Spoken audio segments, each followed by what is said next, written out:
Tonight's headlines: SWS poll on Rody VP run incomplete, says PDP Laban. Duterte approves jabs for general population and minors. COVID-19 cases in the country at 2,522,965. Duterte to consider public opinion in deciding on VP run.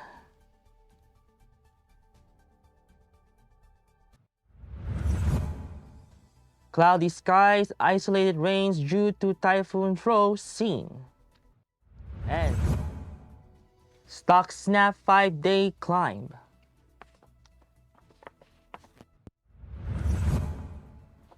Good evening. Today is Tuesday, September 28, 2021.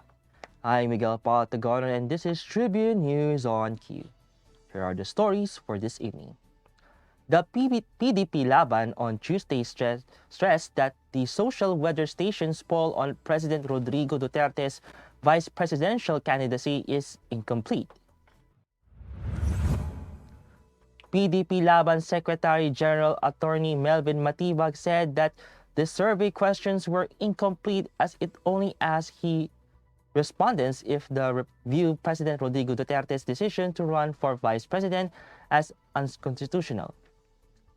He added that the SWS should have also asked if the respondents would vote for Duterte if the Constitution allowed him to run for the second highest elective post in the country. Matibag also stressed that two former presidents, Joseph Estrada and Gloria Macapagal Arroyo, were allowed to run for other public office after their respective terms as chief executive, and they won. Malacanang announced on Tuesday that President Rodrigo Duterte has approved the vaccination of general population as well as minors against COVID-19 starting October. Presidential spokesperson Harry Roque said this is due to the large number of vaccine doses that have recently arrived and are expected to arrive in the coming weeks. Roque noted that Duterte also approved the vaccination of minors against COVID-19 and urged parents to have them listed already. The past official stressed that it is based on the recommendation of National Task Force Agent against COVID-19 Chief Implementer and Vaccine Czar, Secretary Carlito Galvez Jr. The Department of Health reported 13,846 confirmed COVID-19 cases on Tuesday to bring the total number of infected in the country to 2,522,965, even as 7 laboratories failed to submit data on time. This brought the active cases to 132,139, and of the total, 76.6% are mild, 16.4% are asymptomatic, 2.1% are severe, and 0.9% are in critical condition. The number of recoveries, on the other hand, rose to 2,353,140 after 39,980 patients recovered from the deadly disease. The death toll now at 37,686 with 91 fatalities recorded. Data also showed that 68% of the 6,000 ward beds in the Philippines are being utilized, while 66% of the 4,500 ward beds in NCR are in use. Tribune News on Cue will be back after these reminders. Magpabakuna kayo. This public service advisory is brought to you by Daily Tribune and 100.3 RJFM. Magandang araw mga katribo! Narito na ang mga makakasama nyo tuwing umaga sa programang Gising Na. Roy Pelovelo, Comfy Manalo, Chinky Mangkukang, Vernon Velasco, Kim Sancha at Chirk Balagtas. Abangan ang programang Gising Na mula alas 8 hanggang alas 9 ng umaga sa Facebook page ng Daily Tribune. Ilabas ng mainit na kape at samahan kami sa inyong pag-almusal, mga katribo. Sama-sama natin alamin ang mga natatagong istorya sa mga latest na kaganapan sa loob at labas ng bansa. Simulan ang bawat umaga with good vibes sa mga informative and recreational segments dito sa ating programa. Maaari niyo rin ibahagi sa amin ang inyong opinion via Daily Tribune Facebook page at Tribune Now sa YouTube.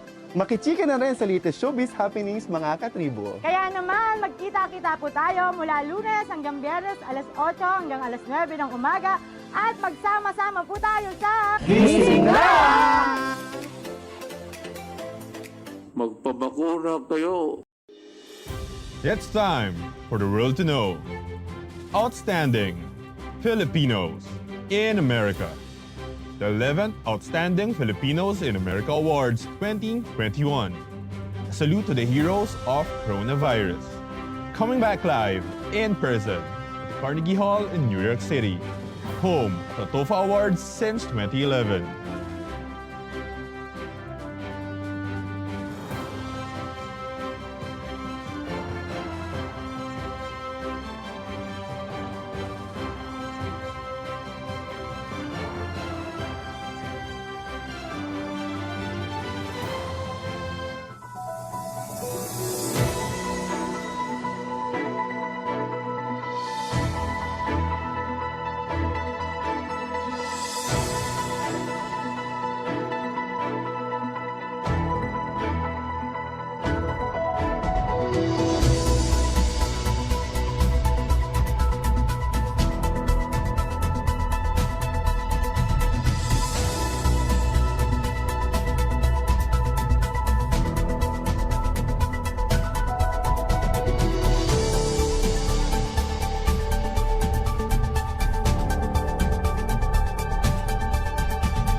In other news, President Rodrigo Duterte will consider public opinion in deciding whether he would pursue a vice presidential bid in 2022, according to the palace.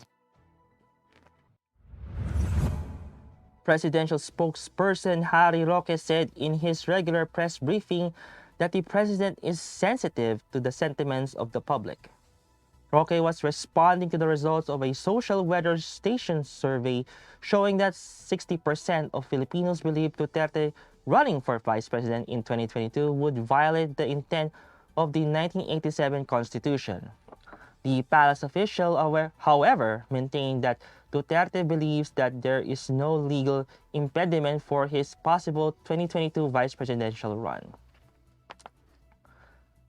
State Weather Bureau Pag-asa announced that Metro Manila and the rest of the country will have partly cloudy to cloudy skies with isolated rain showers due to the throw of Typhoon Mindule and localized thunderstorms.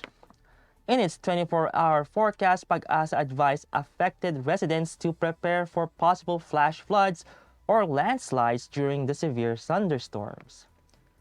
Meanwhile, light to moderate winds and slight to moderate coastal water conditions will prevail over Palawan, Visayas, Mindanao, and the rest of Luzon.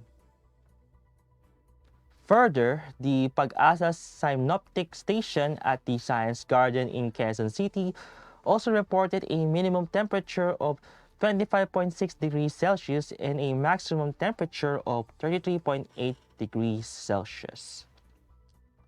And in business, the local stock barometer snapped a 5-day winning streak on Tuesday amid the challenging session in the region following the hikes in U.S. Treasuries, but the peso ended flat against the U.S. dollar.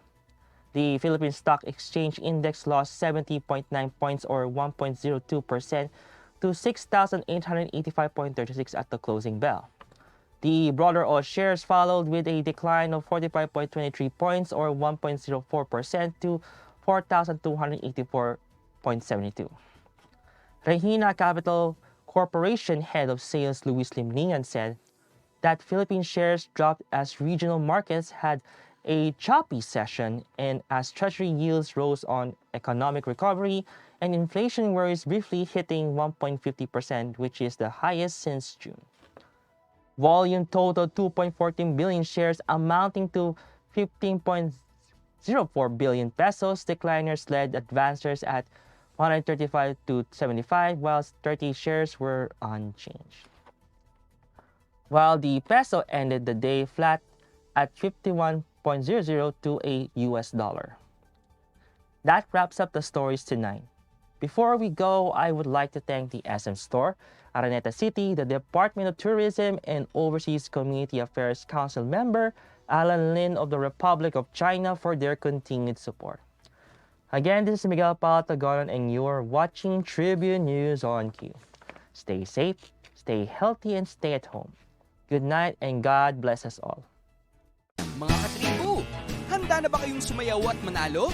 Halina't sumali sa Katribo Bakuna Paturok TikTok Challenge handog ng Daily Tribune, Teleradyo Bandido TV at RJFM. Napakadali lang sumali. Step 1. Like at i-follow ang Daily Tribune Facebook page at TikTok account upang maging updated at makasali. Step 2. Bumuo ng isa o grupo na hanggang 3 katao at gumawa ng TikTok video gamit ang opisyal na Paturok Jingle Daily Tribune at RJFM na makukuha sa TikTok account ng Daily Tribune. Paturok! Pababakuna ka ba? Pababakuna ka ba? Pababakuna ka ba? Pababakuna ka ba? Pababakuna ka ba? Vaccination for the nation. No more isolation. With vaccination. Pababakuna ka ba? Pababakuna ka ba? Pababakuna ka ba? Pababakuna ka ba? Pababakuna ka ba? Pababakuna ka ba? Pababakuna ka ba? Paturok! Paturok! Paturok! Step 3. I-post ang inyong video sa Daily Tribune TikTok account at gamitin ang hashtag Katribo Bakuna Paturok. Maaari ring i-mention ang Daily Tribune TikTok account para sa inyong entry. Huwag kalimutang i-like ang official Facebook page ng Daily Tribune.